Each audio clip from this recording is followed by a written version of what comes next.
तारीख थी 13 नवंबर 2018। जो कि कोई आम दिन नहीं था। नहीं, बिल्कुल नहीं। ये छठ पूजा का अवसर था।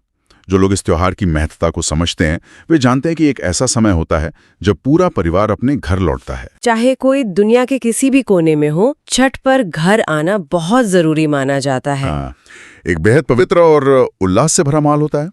उसी माहौल में सुबह 11:45 पर सूचक राम बालक महतो का बेटा राम रोहित महतो अपने घर आता है, जो कि इस मामले का पीड़ित है। जी।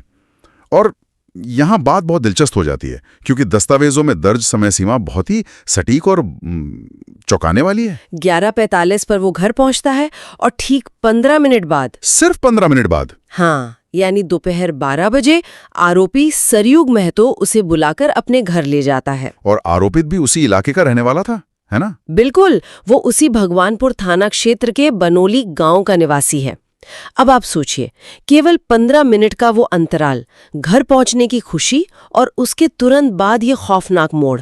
देखिए, ये जो 15 मिनट की समय सीमा है ना, ये वास्तव में अभियोजन पक्ष के मामले की सबसे अहम कड़ी है। वो कैसे? आपराधिक न्याय शास्त्र में विशेष रूप से जब परिस्थिति जन्य साक्ष्यों की बात आती है, यानी जहां सीधे तौर पर कोई चश्मदीद न हो या हालात पर केस निर्भर हो, तो समय की ये सटीकता बहुत बड़ा अंतर पैदा करती है। मतलब घटना का समय बहुत करीब था। हाँ, 11:45 बजे घर आना और 12 बजे आरोपित के साथ जाना, ये लास्ट सीन थ्योरी का एक क्लासिक उदाहरण बनाता है। Last scene theory? जी, जब पीड़ित को आखिरी बार आरोपित के साथ देखा गया हो और उस घटना और अपराध के बीच का समय इतना कम हो, तो बचाव पक्ष के लिए ये तर्क देना लगभग संभव हो जाता है कि बीच में किसी तीसरे व्यक्ति ने आकर अपराध को अंजाम दिया होगा। ओह, समझ गया। मतलब समय इतना कम था कि किसी और के शामिल होने की गुंजाइश ही नहीं बचती। बिल्कुल। अदालतें इस बात पर बहुत बारीकी से गौर करती हैं कि लास्ट सीन और अपराध के समय के बीच कोई अनसुलझा अंतराल तो नहीं है। यहाँ ये अंतराल इतना संकुचित है कि ये सीधे आरोपित की ओर इशारा करता है। ये एक बहुत ही महत्वपूर्ण कानूनी पहलू है। खैर, जब सरयुग महतो उसे अपने घर ले जाता है तो स्रोत बताते हैं कि वहाँ केवल वो अकेला नहीं था। वहाँ और कौन कौन था? वहाँ सचिन कुमार और मंजू देवी भी मौजूद थे। और उसके बाद जो हुआ वो त्योहार के उस पूरे माहौल के एकदम विपरीत था।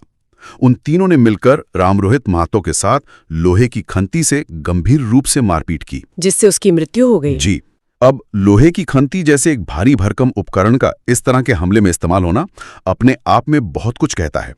ये कोई ऐसी चीज नहीं है जो गलती से हाथ लग जाए। एकदम सही बात है। हथियारों की प्रकृति हमेशा अपराध के पीछे की मानसिकता को उजागर करती है। मानसिकता से आपका मतलब इरादे से है? हाँ, बिल्कुल।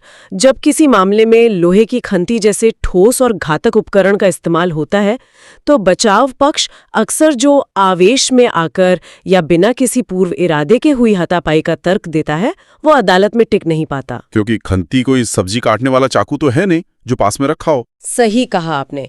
ऐसे भारी हथियार से किए गए प्रहार ये स्पष्ट करते हैं कि हमलावरों का इरादा केवल चोट पहुंचाना या डराना नहीं था।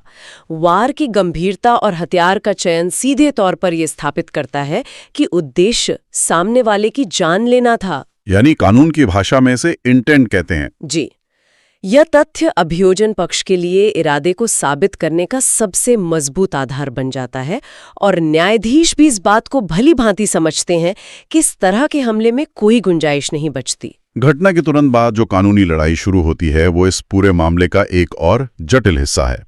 पीड़ित के पिता राम बालक महतो आगे आते हैं। एक पिता के लिए अपने बेटे को खोने के बाद न्याय की गुहार लगाना एक बेहद लंबी और थका देने वाली प्रक्रिया होती है। बिल्कुल। उन्होंने भगवानपुर थाना में कांड संख्या 233/2018 दर्ज कराया और अदालत में इस मामले को अभियोजन पक्ष की ओर से अपर लोक अभियोजक दिलीप कुशवाहा ने प्रस्तुत किया। गवाहों की सूची में किनका नाम था? दस्तावेजों में 4 प्रमुख गवाहों का जिक्र है। स्वयं राम बालक महतो, श्याम कुमार, सरिता देवी और डॉक्टर संजय कुमार। ये संयोजन बहुत दिलचस्प लगता है। हाँ, क्योंकि इसमें परिवार के सदस्य भी हैं और एक मेडिकल विशेषज्ञ भी। देखिए, ये एक महत्वपूर्ण सवाल उठाता है कि अदालत में गवाहों की विश्वसनीयता कैसे तय होती है। अक्सर बचाव पक्ष ये दलील देता है कि परिवार के सदस्य हितबद्ध गवाह या इंटरेस्टेड विटनेसेस हैं। मतलब उनका केस में निजी स्वार्थ है, इसलिए वो झूठ बोल सकते हैं। बचाव पक्ष यही साबित करने की कोशिश करता है। वे कहते हैं कि इनकी गवाही पर पूरी तरह भरोसा नहीं किया जाना चाहिए, लेकिन कानून का स्थापित सिद्धांत यह है कि केवल रिश्तेदार होने के कारण किसी की गवाही को खारिज नहीं किया जा सकता, बशर्ते उनकी बातें साबित हो सकें। जी, बशर्ते उनकी गवाही अन्य स्वतंत्र या वैज्ञानिक साक्ष्यों से मेल खाती हो। अपर लोक अभियोजक दिलीप कुशवाहा ने यहाँ जो रणनीति अपनाई होगी वो इसी तालमेल पर आधारित रही होगी। विवाद बनाती है वो है डॉक्टर संजय कुमार की गवाही। मेडिकल गवाह की भूमिका के बारे में दस्तावेजों में अक्सर बहुत तकनीकी विवरण होता है। चश्मदीद गवाह अदालत को ये बताते हैं कि हमला लोहे की खंती से हुआ था, लेकिन डॉक्टर की गवाही इस बात को कैसे सील करती है? डॉक्टर संजय कुमार का काम अदालत में ये साबित करना था कि पोस्टमार्टम रिपोर्ट में जो चोटें दिख रही हैं, क्या वे उसी लोहे की खंती से आ सकती हैं? अच्छा, तो बचाव पक्ष क्या तर्क देता है इसमें? बचाव पक्ष के वकील अक्सर जिरह के दौरान डॉक्टर से ये कहलवाने की कोशिश करते हैं कि ऐसी चोटें किसी और कारण से, जैसे गिरने या किसी अन्य दुर्घटना से भी लग सकती हैं, ताकि संदेह पैदा किया जा सके।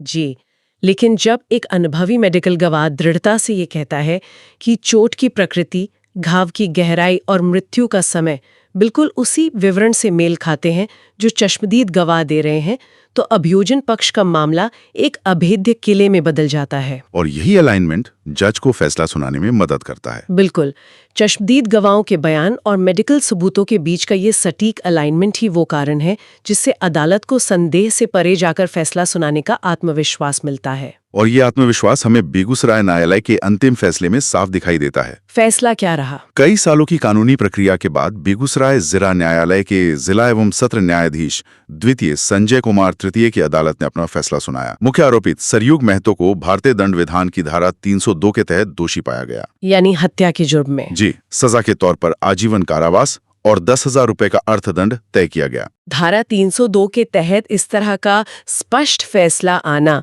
और वो भी आजीवन कारावास के साथ, ये दर्शाता है कि अदालत को अभियोजन की कहानी में कोई भी रीजनेबल डाउट यानी उचित संदेह नहीं